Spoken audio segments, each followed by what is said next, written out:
দেশের ফুটবলে যে পরিবর্তনের আভাস পাওয়া যাচ্ছে তার বড় উদাহরণ অনূর্ধ্ব-23 দলের ক্যাম্প। এএফসি এশিয়ান কাপের বাছাইয়ের প্রস্তুতি নিতে এবারই প্রথম 23 দলকে দেশের বাইরে পাঠায় বাংলাদেশ ফুটবল ফেডারেশন। মধ্যপ্রাচ্যের দেশটিতে 12 দিনের অনুশীলন ক্যাম্প করে বাংলাদেশ। এই শিক্ষা সফরে বাহরাইন অনূর্ধ্ব-23 দলের বিপক্ষে দুটি প্রস্তুতি ম্যাচে দুটোই হেরেছে বাংলার যুবারা। এরপরও প্রাপ্তির খাতায় যোগ হয়েছে অনেক কিছু। যুবারা প্রথম ম্যাচ হেরেছিল 1-0 গোলে, আর পরের ম্যাচে 2-0 গোলে এগিয়ে থেকেও শেষ পর্যন্ত হার মানতে হয়েছে 4-2 গোলে। এদিক থেকে বিবেচনা করলে সাইফুল বারী টিটুর দলের প্রাপ্তি শূন্য।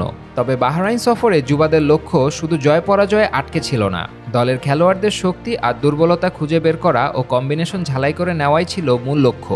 সেই বিবেচনায় অর্জনের পাল্লাটা ভারী বলেই মনে করছে টিম ম্যানেজমেন্ট।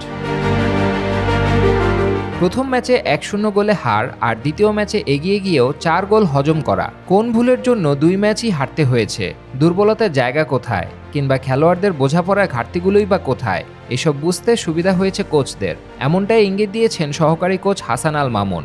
তার মতে সবশেষ ম্যাচে দেখার দরকার ছিল টিম কম্বিনেশনটা কেমন, কার কী অবস্থা তা পর্যবেক্ষণ করেছি। সম্ভাব্য সেরা সমাধানের কাছাকাছি আছি আমরা। টিম স্পিরিট খুব ভালো আছে, যা ভিয়েতনামে কাজে দিবে। 12 দিনের সফরের শেষ দিনে আরও একটি স্থানীয় দলের সঙ্গে খেলতে চেয়েছিল বাংলাদেশ, তবে সেটা হয়ে ওঠেনি। তাই নিজেরাই 2 ভাগে ভাগ হয়ে ম্যাচ খেলেছে শাকিল মোরসালিনরা। সেটা নিয়ে আফসোস থাকলেও বাহরাইনের প্রস্তুতি নিয়ে সন্তুষ্ট ফুটবলাররাও।